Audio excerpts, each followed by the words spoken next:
Assalamualaikum warahmatullahi wabarakatuh. Hai guys, bersama saya Jalaluddin di channel yang sumber inspirasi Anda, Nesya Craft, brand logo studio.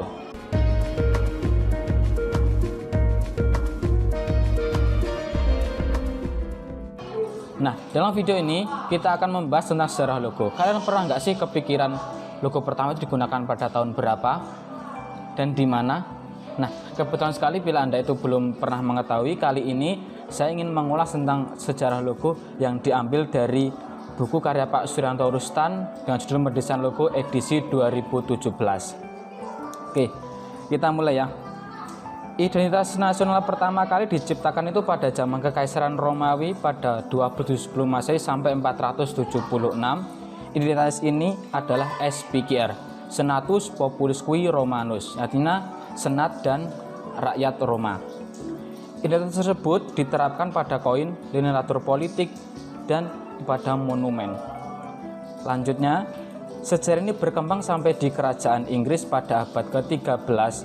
Monogram Raja George ke-6 dan Ratu Elizabeth kedua mulai diterapkan sebagai lambang di berbagai benda.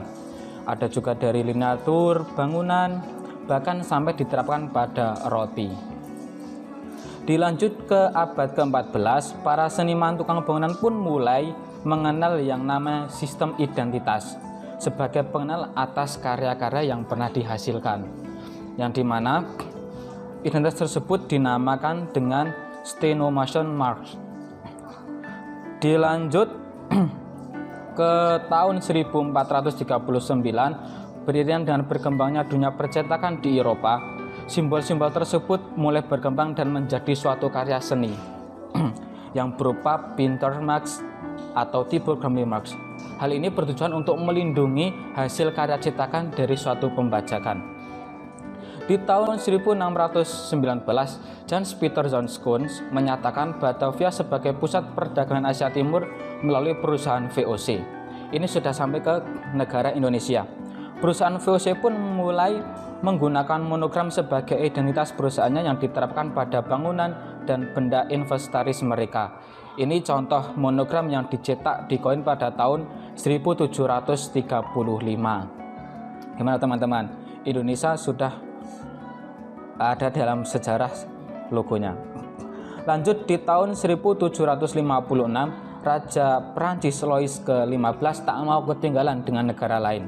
Ia pun mulai membubuhkan suatu identitas yang dicetak pada tiap porselin dengan kualitas tinggi di pabrik miliknya yang terletak di Vincennes, Prancis.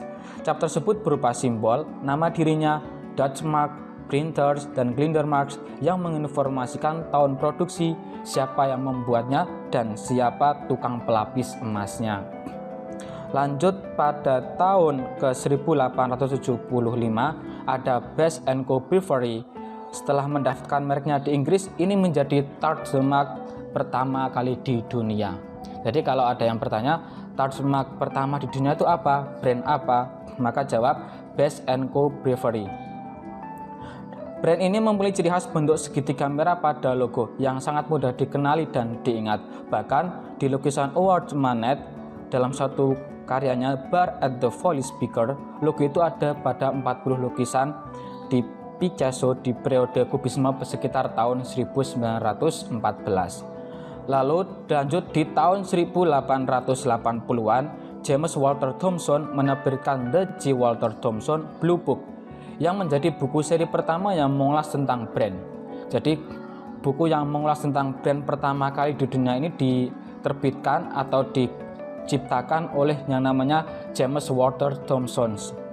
Nah, bahkan ia juga memperkenalkan namanya Creative Department dalam agensi periklanan, yang mana agensi periklanan didirikan itu sekitar pada tahun 1864 dan sampai sekarang menjadi perusahaan agensi periklanan terbesar di dunia. Lanjut di tahun 1980-an ada perusahaan P&G. Nah, ini perusahaan pelopor yang menyadari manfaat penggunaan trademark secara konsisten, tidak berubah-ubah. Walaupun di tahun tersebut, di tahun 1980-an ini, logo ini diisukan mengandung arti simbol-simbol setan. Wih, ngeri juga ya. Tapi gak masalah, logo PNG ini sekarang sudah rebranding logo menjadi logo yang sangat modern dan cantik sekali. Anda bisa cari di Google logo PNG, nanti akan muncul. Beranjak ke negara Amerika pada tahun 1885, Fred Mason Robinson mendesain logo Coca-Cola. Logo ini unik sekali. Jadi penamaan Coca-Cola itu harus ada tanda stripnya. Nggak boleh kalau Coca-Cola tanpa strip. Nah, jenis huruf yang digunakan adalah Persian script, logo yang terkenal di seluruh dunia yang belum pernah gonta-ganti sampai sekarang ini. Ini menunjukkan bahwa sifat logo ini Coca-Cola sangat abadi, timeless, jadi tidak termakan oleh zaman.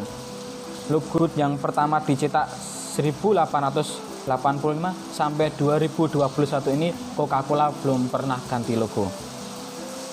Ini sangat konsisten sekali karena logonya mengandung sifat timeless. Di tahun 1907, sistem identitas perusahaan mulai dikenal.